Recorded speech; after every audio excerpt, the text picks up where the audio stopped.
Praise the Lord. आजच्या Bible मन्नाचा विषय आहे, काय मनुष्य देवासमोर पूर्ण होऊ शकतो? नियमशास्त्रातील कर्मांनी कोणीही मनुष्य देवासमोर नीतिमान ठरणार नाही आणि पूर्णही होऊ शकत नाही. प्रभू येशूकडे आलेला श्रीमंत तरुण आपल्या कर्मांनी पूर्ण होऊ पाहत होता. तेव्हा त्याला येशू म्हणाला, पूर्ण होऊ पाहतोस तर जा, तुझे असेल नसेल ते विकून दारिद्र्यास दे, म्हणजे तुला स्वर्गात संपत्ती मिळेल, आणि चल माझ्या मागे ये. परंतु हे ऐकून तो तरुण खिन्न होऊन निघून गेला, कारण त्याची मालमत्ता पुष्कळशी होती. आणि आज्ञापालन करण्यात स्वतःला परिपूर्ण ठरविणारा तो तरुण प्रभू येशूची आज्ञा मात्र पाळू शकला नाही.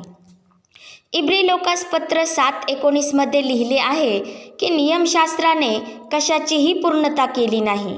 तसेच पौल म्हणतो, धार्मिकतेच्या नियमांमागे लागून कर्मांनी नीतिमान ठरू पाहणारे इस्रायल लोक कधीच नियमापर्यंत जाऊन पोहोचले नाहीत आणि पूर्णही होऊ शकले नाहीत.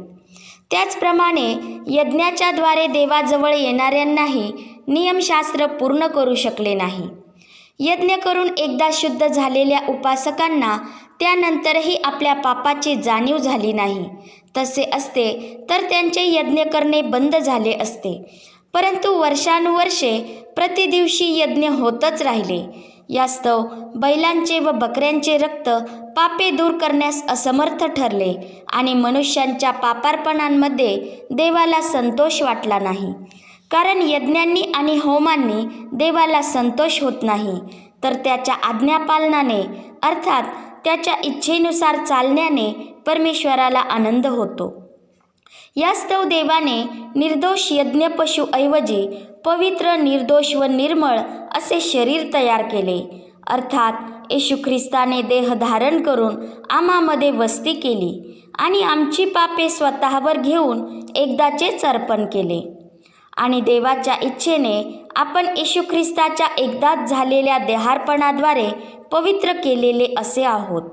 येशू ख्रिस्ताने आमच्या पापाबद्दल सार्वकालिक असा एकच आत्मयज्ञ केला आणि मृतांमधून पुन्हा उठून तो देवाच्या उजवीकडे बसला.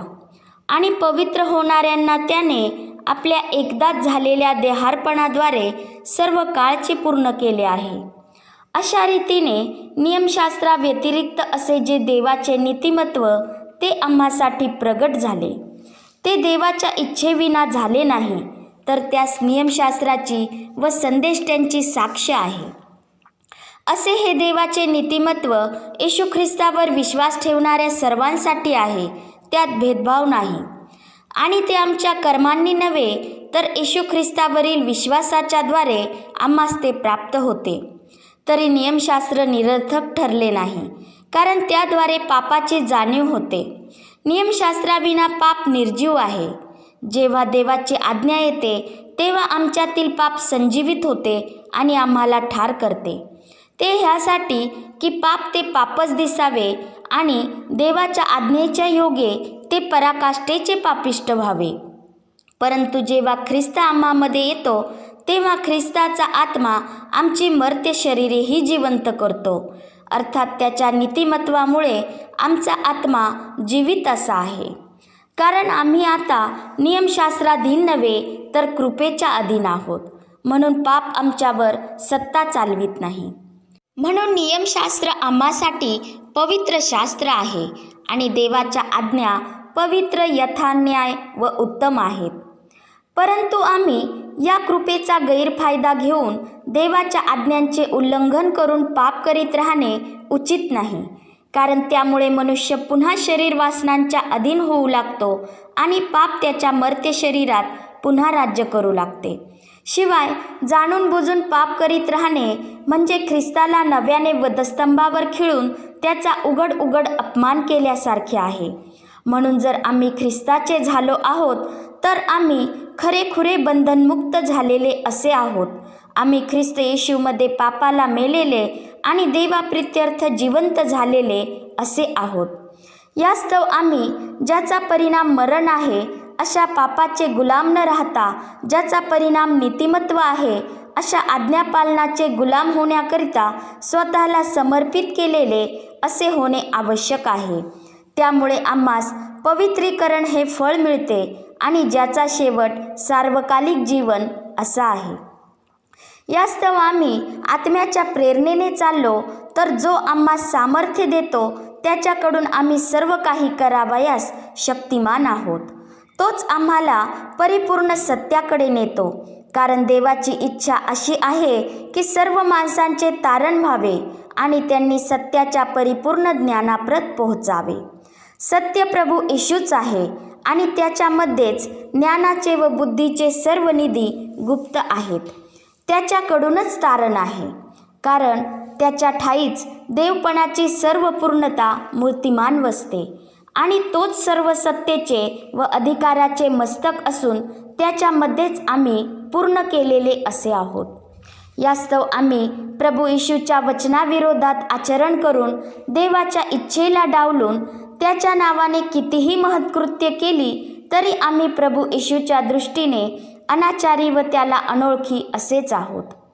परंतु जो देवाच्या इच्छेप्रमाणे चालतो त्याचाच प्रवेश स्वर्गराज्यात होईल. आम्ही ख्रिस्त येशूच्या ठाई सत्कृत्य करावी म्हणून निर्माण केलेले असे त्याची हस्तकृती असे आहोत. ती सत्कृत्ये आचरित आपण आपला आयुष्यक्रम चालवावा यास्तव देवाने आमची योजना पूर्वीच योजून ठेवली आहे. 1 पेत्र 4:19 मध्ये लिहिले आहे की देवाच्या इच्छेप्रमाणे दुःख भोगणाऱ्यांनी सत्कृत्य करीत आपले जीव विश्वासू निर्माणकर्त्याला सोपवून द्यावे. कारण आपण एकमेकांवर प्रीती करीत असलो तर देवाची प्रीती आपल्या ठाई पूर्णत्व पावली आहे.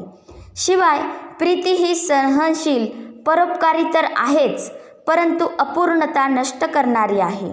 यास्तव पूर्णता करणारे बंधन अशी ही प्रीती आम्ही सर्वांवर धारण करावी असे वचन सांगते.